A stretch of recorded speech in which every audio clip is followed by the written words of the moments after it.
가수가 한 곡의 노래를 발표할 때 최소 2,000번 이상을 부른다고 합니다. 그리고 노래가 만약에 인기를 얻으면 2만 번을 불러야 한다고 합니다. 자, 그렇다면 가수가 부르는 노래의 가사가 2만 번이나 인기가 있으면 2만 번이나 부르는 거니까 그 가사가 가수에게 정말 중요하겠죠. 만약에 노래의 가사가 허무를 담고 있다면 허무의 노래를 2만 번을 불러야 되는 것이고, 이별의 슬픔의 노래를 불러야 한다면 그게 또 2만 번을 불러야 하는 겁니다. 그래서 가만히 보시면 허무함과 슬픔을 노래했던 가수들이 유명을 달리한 일들을 우리 모두 알고 있잖아요. 어떻게 보면 당연해 보입니다. 그러니까 이게 뭘 말합니까? 우리가 무엇을 부르느냐가 우리에게 정말 큰 영향을 줍니다. 그래서 노래라는 것이 단순히 예술의 한 장르가 아니라 노래는 인간의 삶과 생명에 깊은 영향을 미친다라는 것을 우리가 알 수 있습니다. 여러분, 출애굽기 강의로 지금 다시 돌아와서 오늘부터 출애굽기 강의 20번째 시간으로 함께 하는데, 출애굽기 14장은 하나님께서 홍해를 가르시고 이스라엘 백성들을 구원하신 사건을 기록을 하고 있습니다. 그리고 이제 출애굽기 15장으로 넘어와서 뭘 하고 있는 겁니까? 오늘 함께 읽었지만 모세와 미리암이 이스라엘 백성들과 함께 자신들을 출애굽하신, 즉 구원하신 하나님의 그 구원의 역사를 돌아보면서 놀라운 일을 행하신 하나님을 지금 노래하고 있는 내용이 오늘 함께 읽은 본문 출애굽기 15장 1절에서 21절까지 말씀입니다. 자, 홍해를 건너서 이제 광야를 지나서 약속의 땅 가나안으로 가는 새로운 시대의 시작을 지금 무엇으로 시작하고 있는 거냐면 바로 하나님을 노래하는 그 노래와 함께 시작을 하고 있습니다. 그럼 질문을 던져보는 것은 왜 이 홍해를 건너고 난 다음에 새 시대를 노래를 하는 것으로 시작을 했을까? 자, 이사야 43장 21절 말씀 함께 보시겠습니다. 다 같이 한번 한 목소리 읽겠습니다. 이 백성은 자, 여러분, 이 말씀은 그냥 딱 단순하게 바라본다면 이런 의미가 됩니다. 하나님께서 우리에게 하시는 말씀이 내가 너를 찬양하도록 내가 만들었다. 그렇기 때문에 너는 나를 찬양해야 한다. 이 말씀으로 그냥 딱 직관적으로 이해를 할 수가 있습니다. 그런데 조금만 더 깊이 생각을 해본다면 이 말씀은 이런 의미예요. 내가 반드시 내가 만든 내 백성의 입에서 찬양이 나오도록 하겠다라는, 그러니까 하나님의 그 열심이 담겨있는 말씀이 바로 이사야 43장 21절 말씀입니다. 자, 그러면 오늘 함께 읽었던 본문 1절에서 3절 말씀을 우리 다시 한번 읽어보겠습니다. 다 같이 읽습니다.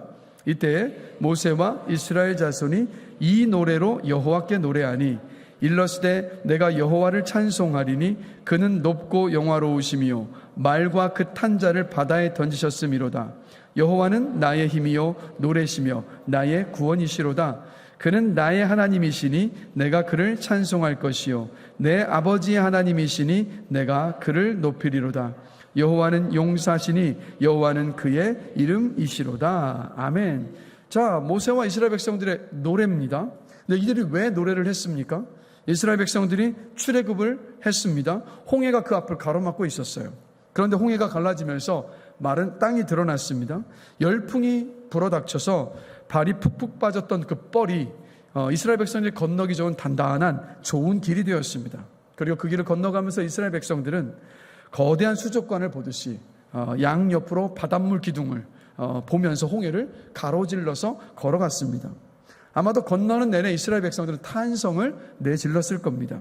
그리고 그들이 홍해를 건너자마자 이스라엘 백성들이 가장 두려워했었던, 무서워했었던 애굽 군대가 바닷물에 빠져 들어갔어요. 아마도 이때 이스라엘 백성들은 함성을 질렀을 겁니다. 자, 또 20절을 보시면 아론의 누이 선지자 미리암이 손에 소고를 잡음에 모든 여인도 그를 따라 나오며 소고를 잡고 춤을 추었다라고 말씀하고 있어요. 자, 그러면 이 말씀은 뭘 말하냐면 여러분, 출애굽한 이스라엘 백성 전체가 함께 하나님을 노래하고 있었던 겁니다. 그래서 출애굽한 이스라엘 백성 가운데 장정의 수, 남자 장정의 수가 60만 명이라고 기록을 하고 있어요. 그렇다면 미리암과 함께 소고를 잡고 춤을 추던 여인들과 그리고 노약자들과 어린 아이들까지 포함한다면 200만 명이 넘는 이스라엘 백성들입니다. 즉 200만 명이 넘는 이스라엘 백성들이 오늘 본문의 그 찬양, 그 노래를 하나님께 하고 있었던 거였습니다. 아마 이런 의미를 다 담고 있는 거죠. 하나님은 살아계셔. 하나님께서 홍해를 가르셨어. 하나님이 애굽을 물리치셨어. 하나님이 우리를 살리셨어. 하나님 만세, 하나님 만세, 하나님을 찬양합니다. 하나님께서 모두 하셨습니다. 라고 한번 상상을 한번 해보세요. 200만 명이 넘는 사람들이 하나님을 향해서 한 마음으로, 한 뜻으로 이 찬양을 불렀을 때 땅이 진동했을 겁니다. 하나님이 이스라엘 백성들의 입에서 찬양이 나오도록 하셨던 거였어요. 자, 시편 40편 1절과 3절을 보면 다윗도 이렇게 노래를 합니다. 우리 같이 한 목소리로 전체를 한번 읽어보겠습니다. 내가 여호와를 기다리고 기다렸더니 귀를 기울이사 나의 부르짖음을 들으셨도다. 나를 기가 막힐 웅덩이와 수렁에서 끌어올리시고 내 발을 반석 위에 두사 내 걸음을 견고하게 하셨도다.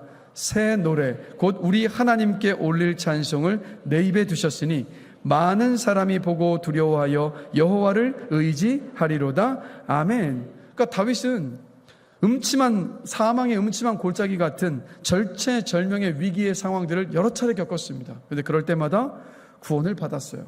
그리고 그 구원을 통해서 뭘 배웠냐면 새 노래를 배웠습니다. 근데 그 새 노래를 지금 뭐라고 말하고 있냐면 우리 하나님께 올릴 찬송이라고 말하고 있고, 근데 중요한 건 뭐냐면 그 노래를 다윗 스스로 지은 노래가 아니라 뭐라고 말하고 있냐면 내 입에 두셨으니라고 말씀하고 있어요. 무슨 말입니까? 다윗의 찬양은 그때까지 누구도 들어보지 못한 내용을 담은 전혀 새로운 차원의 노래였는데 하나님께서 그 노래를 다윗에게 가르쳐 주셨다. 다윗의 입에 그 노래를 담아주셨다라는 거예요. 즉 하나님께서 다윗의 입에서 노래가 나오게 하셨습니다. 즉 이스라엘 백성들에게도 다윗에게도 하나님을 향한 그 노래가 나오게 하신 거예요. 그래서 하나님은 이 백성은 내가 나를 위하여 지었나니 나의 찬송을 부르게 하려 함이라고 말씀하신 대로 이스라엘 백성들이 하나님을 찬양하게 만드셨습니다. 그 찬양과 함께 옛것을 잊어버리고 이스라엘 백성들을 바로 하나님을 찬양하는 거룩한 민족으로 하나님을 새롭게 빚어내셨던 거였어요. 자, 그렇다면 질문을 던져보는 것은 찬양이 뭔가요, 여러분? 찬양이 뭐죠? 오늘도 찬양을 부르셨는데 찬양이 무엇입니까? 찬양이 기도라고요? 곡조 있는 기도. 맞습니다. 찬양도 곡조 있는 기도 맞습니다. 근데 찬양은 이런 의미죠. 하나님이 나에게 베푸신 놀라운 그 은혜와 역사에 감격해서 그리고 내 삶 속에서 활동하고 역사하시는 하나님의 손길과 능력을 체험한 사람이 그 마음 속에서 솟구치는 노래로 하나님을 기뻐하며 하나님을 높이는 것. 바로 이게 찬양이죠. 찬양은 하나님께서 우리의 삶 속에서 하신 일에 대한 자랑과 선포와 감사와 기쁨을 표현하는 바로 하나님의 백성들의 노래. 바로 이게 여러분 찬양입니다. 오늘도 우리가 그 찬양을 하는 거죠. 그래서 여러분 생각해 보시면 하나님은 이스라엘 백성들에게 그러셨던 것처럼 우리에게도 하나님을 찬양할 수밖에 없는 이유를 주셨고 그리고 하나님을 찬양하게 하셨고 하시고 계십니다. 그러니까 우리가 함께 모여서 아니면 개인적으로 하나님의 은혜와 그리고 사랑과 일하심과 기적을 기억하면서 하나님을 기뻐하고 감사하면서 하나님을 높이며 찬양할 때 하나님은요 그 순간 너무도 기뻐하시고 영광을 받으십니다. 그래서 하나님의 선교라는 책에서 이런 말을 하더라고요. 찬양은 신앙의 성적표다. 무슨 말입니까? 찬양이 나의 신앙의 모습을 반영하는 증거라는 말이에요. 그러니까 찬양을 부르는 모습을 보면 각자 보십시오. 우리가 한 자리에서 찬양을 부르지만 각양각색입니다. 어떤 분들은 찬양을 부르면서 눈을 감기도 하고요. 손을 들고 찬양하시는 분들도 있습니다. 감격의 눈물과 기쁨의 눈물을 흘리시는 분들도 있습니다. 그리고 또 어떤 분들은요, 찬양에 별 관심이 없다는 듯이 그저 입만 뻥끗거리는 분들도 있어요. 아무런 표정이 없이 멀뚱멀뚱 그렇게 서 있는 분들도 간혹 계십니다. 오늘은 한 분도 없으셨어요. 그런데 여러분 생각해 보시면 손을 들고 눈물을 흘린다고 해서 하나님의 기쁘시게 받으시는 온전한 찬양이라고 판단할 수는 없습니다. 무표정하게 입만 벌리고 있다고 해서 진심이 담기지 않은 찬양이라고 섣불리 평가할 수도 없습니다. 왜냐하면 하나님만이 그 중심을 아시기 때문에. 문제는 뭐냐면 우리가 찬양의 그 외적, 찬양을 하는 외적인 모습으로 그 사람이 온전하게 하나님을 찬양하는지 찬양하지 않는지를 평가할 때가 많다는 데 있다는 거죠. 자, 조금 전에 제가 찬양의 정의를 이렇게 말씀드렸습니다. 찬양은 하나님이 나에게 베푸신 놀라운 그 은혜에 감격해서 내 삶 속에 활동하고 역사하시는 하나님의 손길과 능력을 체험한 사람이 그 마음 속에서 솟구치는 노래로 하나님을 기뻐하며 하나님을 높이는 것. 또 찬양은 하나님께서 우리의 삶 속에서 하신 일에 대한 자랑과 선포와 감사와 기쁨을 표현하는 하나님의 백성들의 노래라고 제가 말씀을 드렸습니다. 쉽게 얘기하면 찬양은 바로 하나님과 하나님께서 하신 일에 대한 선포입니다. 그렇기 때문에 하나님께서 기쁘시게 받으시는 온전한 찬양은 어떤 찬양이겠습니까? 외적으로 드러나는 그 찬양을 기쁘시게 받으시는 것이 아니라 하나님께서 어떤 분이신지를 알고 하나님을 경험하는 데서 나오는 자연스러운 그 반응으로 나오는 그 찬양. 여러분, 그 찬양을 하나님은 너무도 기쁘게 받으신다는 거예요. 우리의 찬양이 이런 찬양이 되기를 간절히 기도합니다. 그러니까 우리가 찬양 중에 생각 한번 해보세요. 하나님을 외치지만, 하나님을 외쳐 부르지만 그 하나님이 그저 입술에 있는 하나님일 때가 있잖아요. 찬양하는 그 순간 더 이상 하나님이 어떤 분이신가 마음에 울림이 없지만 그럼에도 앞에 가사를 보면서 우리가 찬양을 할 때가 있습니다. 찬양을 열심히 하고는 있기는 한데 미적지근할 때가 있어요. 왜 그럴까요? 왜 이런 일들이 생겨나는 걸까요, 여러분? 그 이유는 하나님께서 어떤 분이신지에 대해서 우리가 삶 속에서 고민하지 않고 그리고 경험하지 않았기 때문에. 뭐 음악적으로 혹은 시스템적으로 아무리 찬양이 화려해지고 정교해졌다 할지라도, 막 음악 세션이 너무도 좋고 선곡이 아무리 탁월하다 할지라도 하나님께서 어떤 분이신지 우리 각자의 삶 속에서 고민하고 경험하지 않은 가운데에서 불려지는 찬양은요, 마음을 울리지 못하고 하나님을 기쁘시게 하지 못합니다. 자, 오늘 본문 1절 한번 보실까요? 자, 같이 한 목소리 한번 읽어보겠습니다. 이때에 모세와 이스라엘 자손이 이 노래로 여호와께 노래하니 일렀을 내가 여호와를 찬송하리니 그는 높고 영화로우시며 말과 그 탄자를 바다에 던지셨음 이로다. 자, 모세와 이스라엘 백성들이 하나님을 지금 찬양하고 있습니다. 그런데 이 찬송이 내가 여호와께 찬송하리니로 시작을 하고 있어요. 출애굽이라는 구원의 역사는 이스라엘 민족 전체가 경험했었던 집단적인 경험이고 체험이었습니다. 그런데 모세와 이스라엘 백성들은 이것을 우리의 구원뿐만이 아니라 나의 구원으로 받아들이면서 지금 고백하고 있어요. 그때 비로소 그 구원을 나의 구원으로 받아들일 때와 비로소 나의 하나님이 될 수 있는 거였습니다. 자, 2절에서도 보시면 같이 한번 2절 말씀도 한번 읽어보실까요? 같이 읽습니다.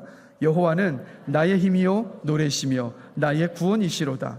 그는 나의 하나님이시니 내가 그를 찬송할 것이요 내 아버지 하나님이시니 내가 그를 높이리로다 라고 노래하고 있어요. 나의 힘이요 노래시고 나의 구원이시다. 그는 나의 하나님이시고 내가 그를 찬송할 것이고 내가 그를 높이리로다. 다 어떤 고백입니까?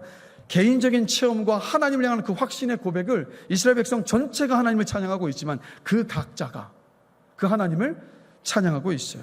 자, 3절에 또 보실까요? 같이 한번 읽어보겠습니다. 여호와는 용사시니 여호와는 그의 이름이시로다. 이스라엘 백성을 위해서 싸우셨던 하나님에 대한 확신의 고백을 하고 있습니다. 나를 위하여 싸우신 강한 용사이신 여호와 하나님, 나는 그 이름을 부끄러워하지 않습니다. 하나님 영광 받으시옵소서라고 확신하고 자랑하는 그 고백을 지금 하고 있어요. 자, 6절을 또 보실까요? 같이 한번 읽습니다. 여호와여 주의 오른손이 권능으로 영광을 나타내시니이다. 여호와여 주의 오른손이 원수를 부수니시이다. 이스라엘 백성들이 그렇게도 두려워하고 무서워했었던 애굽 왕과 그의 군대를 물리치신 하나님을 이들 모두가 다 경험했습니다. 그리고 그 경험을 통해서 이 세상을 다스리고 통치하시는 근본적인 손, 바로 그분이 하나님의 손길이라는 것, 그것을 지금 이스라엘 백성들이 노래하고 있어요. 자, 8절도 보실까요? 같이 한번 읽겠습니다. 주의 콧김에 물이 쌓이되 파도가 언덕같이 일어서고 큰 물이 바다 가운데 엉기니이다. 자, 홍해를 갈라지게 한 것이 뭐라고 말하고 있습니까? 하나님의 콧김이다. 우리가 컵에다가 물을 떠다 놓고 콧김을 아무리 힘차게 한다 할지라도 그냥 찰랑이는 정도밖에 안 되잖아요. 근데 그 홍해를 가르신 것이 하나님의 콧김이라는 건 뭘 말합니까? 하나님의 능력이 그만큼 크고 위대하다. 우리가 상상할 수 없을 만큼의 능력을 가지신 분, 바로 그분이 하나님이심을 고백하고 있습니다. 자, 또 18절을 보실까요? 한 목소리로 같이 읽습니다. 여호와께서 영원 무궁하도록 다스리시도다 하였더라. 하나님께서 역사와 인생과 모든 것들을 주관하고 계신 하나님이심을 이스라엘 백성 전체가 다 고백하고 있습니다. 모세와 미리암과 이스라엘 백성들은 모두가 다 누가 가르쳐줘서 불렀다, 가르쳐줘서 알고 있는 것으로 찬양을 했던 것이 아니라 자신들의 삶에서 경험한 하나님을 찬양하고 있습니다. 자신들이 알고 깨닫게 된 하나님을 찬양하고 있어요. 그래서 이 찬양은 그들의 삶과 동떨어진 찬양이 아니라 그들의 삶과 연결이 되어 있었던 찬양이었습니다. 바로 이들의 찬양은 하나님을 기쁘시게 했던 온전한 찬양이었습니다.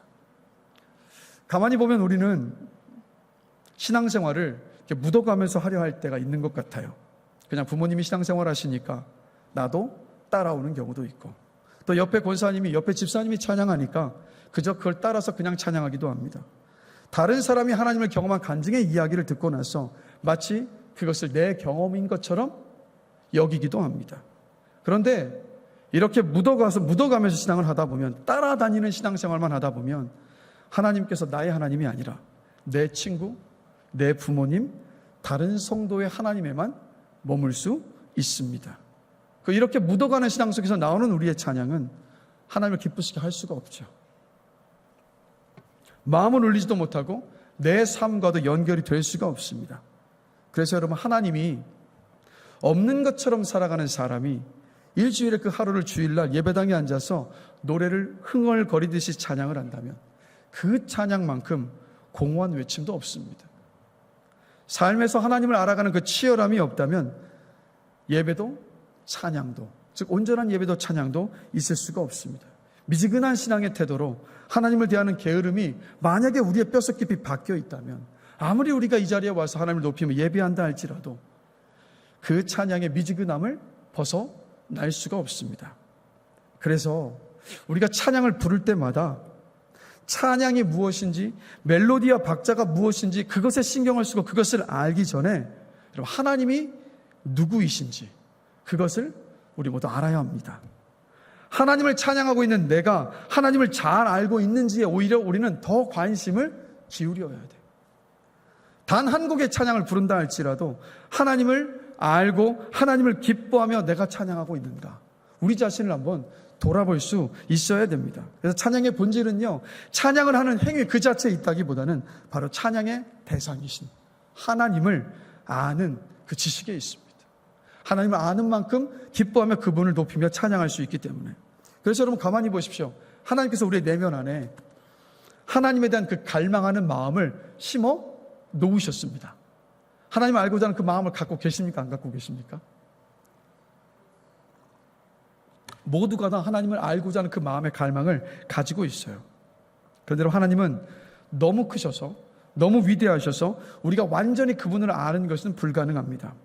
그러나 성경 말씀을 통해서 보여주신 그만큼, 또 그리고 우리의 삶 속으로 깊숙이 들어오셔서 부어주신 하나님의 은혜의 경험만큼의 그 하나님을 우리의 찬양에, 그 하나님을 아는 지식을 녹여낼 수 있게 되길 주님의 이름으로 간절히 축원합니다.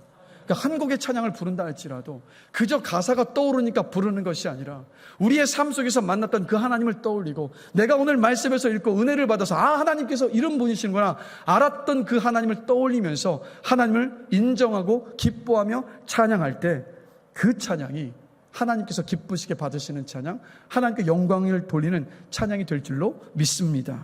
그래서 여러분, 우리가 찬양할 때마다 그냥 가사 따라가고 부르니까, 선곡되어 왔으니까 부르는 것이 아니라 하나님을 인정하고 감탄하고 자랑하고 선포하고 기뻐하면서 우리 그렇게 찬양할 수 있게 되기를 주님의 이름으로 간절히 축원합니다. 그 고린도전서 11장 11절과 12절을 보시면 여러분이 너무 잘 아시는 말씀인데 우리 같이 한번 읽어보겠습니다. 같이 읽습니다. 내가 어렸을 때에는 말하는 것이 어린아이와 같고 깨닫는 것이 어린아이와 같고 생각하는 것이 어린아이와 같다가 장성한 사람이 되어서는 어린아이의 일을 버렸노라. 우리가 지금은 거울로 보는 것 같이 희미하나 그때에는 얼굴과 얼굴을 대하여 볼 것이요 지금은 내가 부분적으로 아나 그때에는 주께서 나를 아신 것 같이 내가 온전히 알리라. 아멘. 자, 바울이 지금 뭐라고 말하고 있냐면 우리의 신앙이 영적인 어린아이에 머물러 있어서는 안 되고 장성한 어른의 신앙으로 자라나야 한다는 것을 지금 말하고 있습니다. 자, 그런데 우리의 신앙도 자라야 하지만 우리의 찬양도 그렇습니다. 그냥 멜로디가 좋아서 나에게 익숙한 찬양이어서 분위기에 심취해서 찬양을 하는 게 아니라 찬양하는 신용을 내고 흉내를 내는 찬양이 아니라 좀 전에 말씀드렸던 것처럼 하나님을 아는 지식으로 우리가 충만해져서 정말 하나님을 기뻐하고 감격하고 높이는 그 찬양으로 자라갈 수 있게 되기를 간절히 기도합니다. 그래서 여러분 우리는 종종 찬양할 수 없는 상황이 생기면 우리 이렇게 핑계를 할 때가 있습니다. 오늘은 컨디션이 좋지 않아서 찬양을 못하겠어. 오늘 하루 종일 좋지 않은 일이 있어서 우울해. 이런 마음으로는 찬양할 수 없어라고 우리 그렇게 핑계를 댈 때가 있습니다. 여러분 인생은 분명 수고롭고 어려운 것이 맞습니다. 그러나 만약에 우리 어떤 외적인 환경 때문에 우리가 찬양할 수 있는 날과 찬양할 수 없는 날을 만약에 우리가 구분짓는다면 그렇다면 우리는 진정한 찬양의 의미를 모르고 있는 거죠. 여러분 우리의 존재 자체가 찬양의 이유인 줄로 믿습니다. 왜 그렇습니까? 우리가 구원받은 하나님의 자녀라는 그 사실 한 가지만으로도 우리는 한평생 하나님 기뻐하며 찬양할 이유가 있기 때문입니다. 그래서 찬양할 때 우리 내 마음 깊은 곳에서 우리의 찬양을 받으실 하나님을 묵상하며 찬양할 수 있게 되기를 간절히 축원합니다. 나에게 구원의 은혜를 베풀어 주신 하나님, 내 인생 속에 은혜를 베풀어 주셔서 하나님께서 어떤 분이신가를 알려주신 하나님을 좀 깊이 생각하며 인정하며 우리 찬양하십시다. 찬양을 부를 때 멜로디가 아니라 가사에 우리 주목하면서 찬양하십시다. 왜 그렇습니까? 그 가사 속에 하나님께서, 예수님께서 우리를 위하여서 하신 일들이 담겨 있기 때문입니다. 바로 이 찬양 속에서 하나님 기쁘게 받으시고 영광을 받으시고 더불어 그 찬양 가운데 우리에게 하나님께서 부어주신 은혜가 임합니다. 그럼 서두에 제가 노래가 인간의 삶과 생명에 깊은 영향을 끼친다라고 말씀을 드렸습니다. 여러분 노래가 그럴진데, 세상의 노래가 그럴진데 하물며 찬양은 어떻겠습니까? 찬양은 더 크고 더 깊은 영향을 우리 각자의 모든 인생에 끼칩니다. 그래서 하나님은요, 출애굽 후에 광야의 여정을 걸으면서 약속의 땅까지 가야 했던 이스라엘 백성들, 그 길이 순탄치 않고 어려움의 연속이었습니다. 그래서 이스라엘 백성들이 출애굽을 하자마자 그들의 입술에 담게 하셨던 것이 뭐였냐면 바로 하나님을 찬양하게 하셨던, 그 찬양을 입술에 담게 하셨던 거였습니다. 그래서 여러분, 찬양은 하나님을 믿는 저와 여러분에게 능력인 줄로 믿습니다. 우리가 하나님을 생각하고 인정하며 기뻐하며 높이며 찬양하는 것이기에 그 찬양이 우리 가운데서 역사하기 때문입니다. 그러면 찬양이 믿는 우리에게 어떤 능력이 있기에, 찬양이 하나님 믿는 우리에게 어떤 능력이 있는가, 두 가지를 함께 살펴보고자 합니다. 이 두 가지를 기억을 하시고 또 매 삶 속에서 우리가 찬양을 늘 우리 입속에 담으면서 또 그렇게 걸어갈 수 있게 되기를 원합니다. 자, 첫 번째입니다. 같이 한번 읽어보겠습니다. 찬양할 때 하나님이 임재하십니다. 자, 하나님의 속성 가운데 한 가지가 뭐냐면 하나님은 무소부재하십니다. 자, 이게 무슨 뜻이죠? 하나님은 어느 장소에나 계십니다. 이게 하나님의 무소부재하심이에요. 자, 그런데 하나님께서 어느 곳에나 계시다고 해서 누구나 하나님의 임재를 경험하는 것은 아닙니다. 자, 다윗은 이것을 너무 잘 알고 있었어요. 그래서 사울 왕에게 쫓기면서 너무도 어려웠던 그 시련 가운데에서 다윗은 하나님께서 계시다는 것을 믿고 하나님께 기도를 했습니다. 그런데 기도를 해도 응답이 없는 암울한 상황에 어려워하고 있었습니다. 자, 그런데 그때 다윗이 시편 22편 3절을 보면요, 이렇게 고백을 해요. 우리 같이 한번 읽어보겠습니다. 이스라엘의 찬송 중에 거하시는 주여, 주는 거룩하시니이다. 다윗은 광야에서 찬양을 하면서 하나님께서 임재하시는 장소를 적극적으로 만들어 냈었던 거였어요. 그러니까 하나님께서 거하시는 곳은 하나님을 경배하고 찬양하는 곳입니다. 그렇죠? 하나님께서 계시는 곳은 하나님을 경배하고 찬양하는 곳이에요. 왜 그렇습니까? 하나님은 찬양받기에 합당하신 유일한 분이시고 그 하나님께서 거하시는 그 장소에서 하나님 앞에서는 찬양하지 않을 수 없기 때문입니다. 자, 이것을 뒤집어서 생각을 해본다면 찬양이 있는 곳마다 하나님께서 임재하시는 그 보호자가 펼쳐집니다. 그래서 우리가 찬양할 때 하나님이 임재하십니다. 하나님께서 임재하실 때 나타나는 일들이 뭡니까? 우리의 내면 깊숙한 곳에서 기쁨과 평강과 사랑과 그 평강이 막 넘쳐납니다. 하나님 한 분만으로 만족하고 기쁘고 감사가 막 솟구쳐 오릅니다. 끝이 없고 한이 없는 하나님의 은혜와 사랑 때문에 기쁨과 감사의 눈물이 흘러내리기도 합니다. 분명히 울고 있지만 그 얼굴에는, 그 내면 안에는 기쁨으로 가득한 일들이 하나님의 임재 속에서 나타납니다.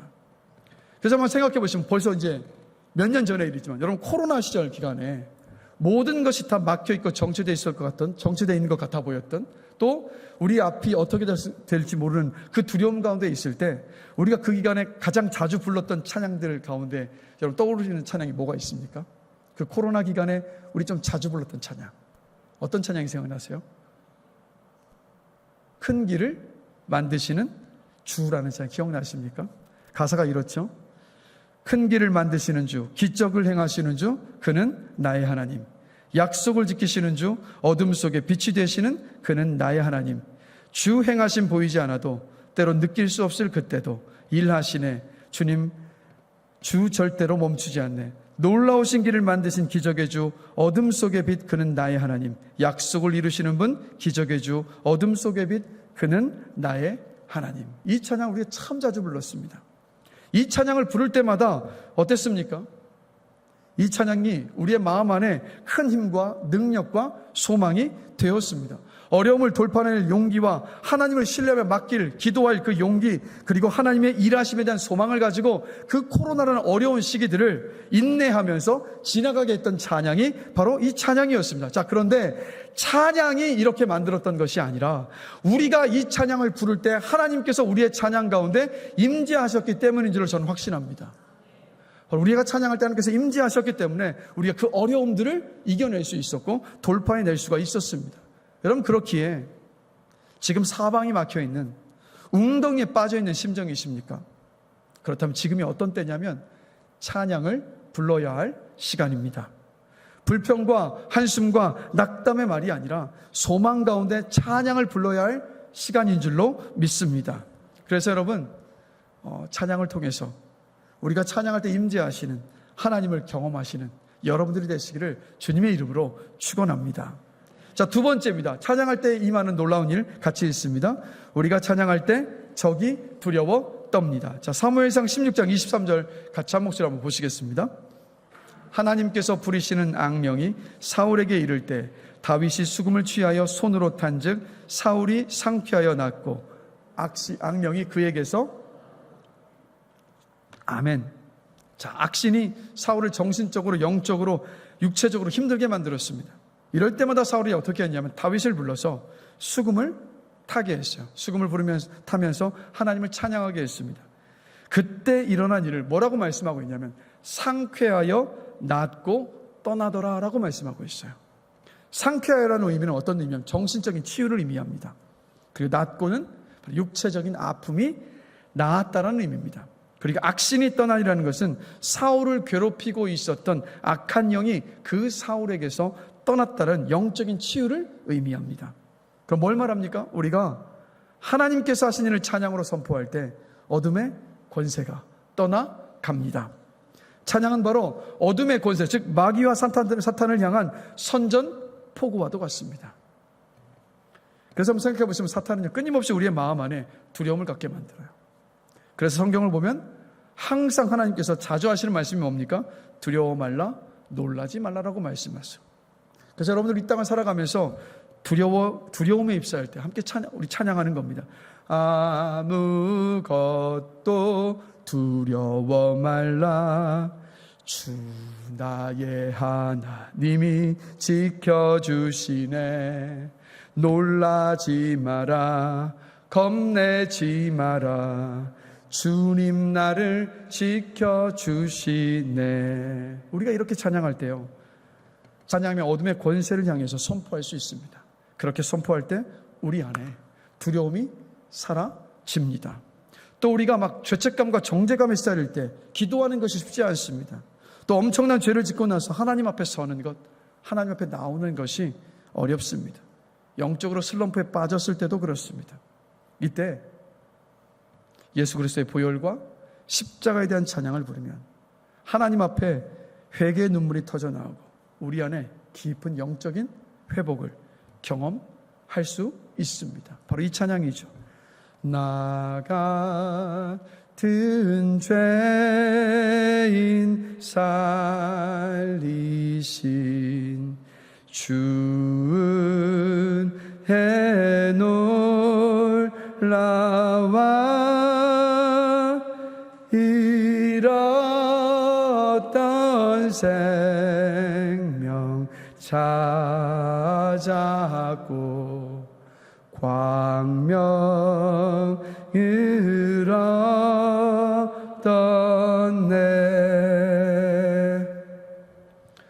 그런 여러분, 두려움이 다가올 때 오히려 하나님을 찬양하십시다. 내 영혼이 낙심해 있을 때 우리 하나님을 찬양합시다. 가장 힘들 때, 아무도 찬양하는 사람이 없을 때, 그때 우리가 찬양한다면 하나님께서 우리를 주목하시지 않으시겠습니까?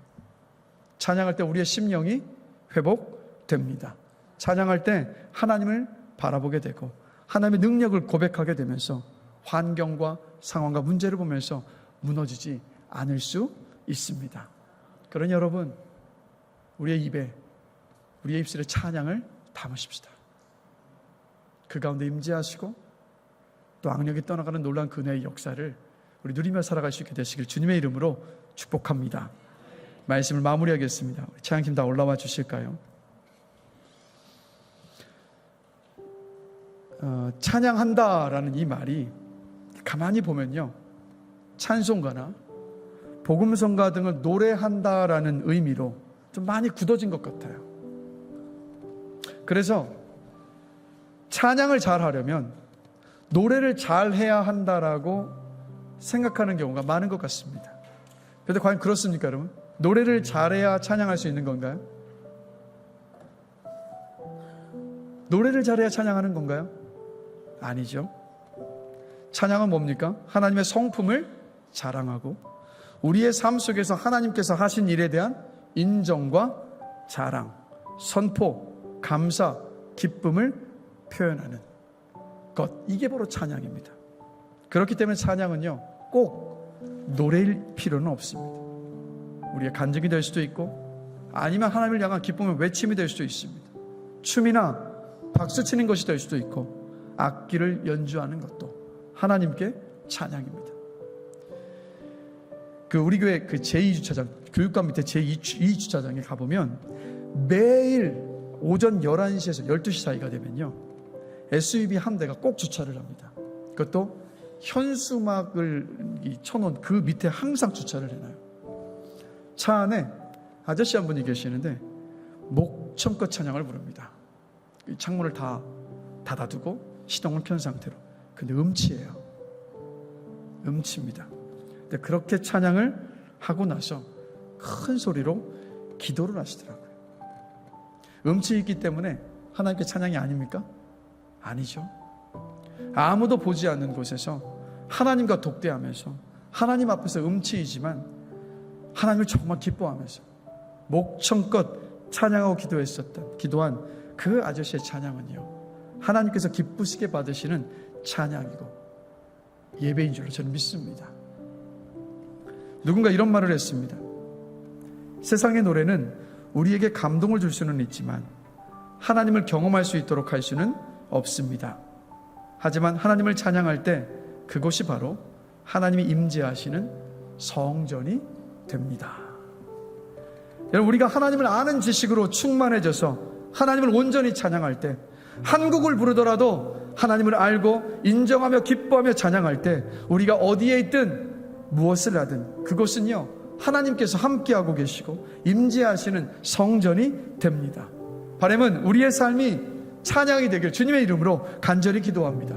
그래서 찬양할 때마다 하나님께서 임재하시는 성전이 되기를 주님의 이름으로 간절히 축원합니다. 그래서 우리가 어느 곳에 가든 어디에 있든 어떤 자리에 있어든 하나님을 찬양하게 되기를 바라는 그 마음을 담아서요, 우리 함께 좀 고백하며 찬양하기를 원합니다. 우리는 주의 움직이는 교회, 우리 가사를 깊이 한번 묵상하시면서, 하나님, 내가 찬양하는 모든 자리가 하나님께서 임재하시는 성전이 되게 해주십시오. 내가 찬양하는 그 자리를 통하여서 하나님께서 나타나고 드러나는 놀라운 그 은혜를 부어주시옵소서. 우리 그 마음을 담아서 우리 고백하며 찬양하시겠습니다.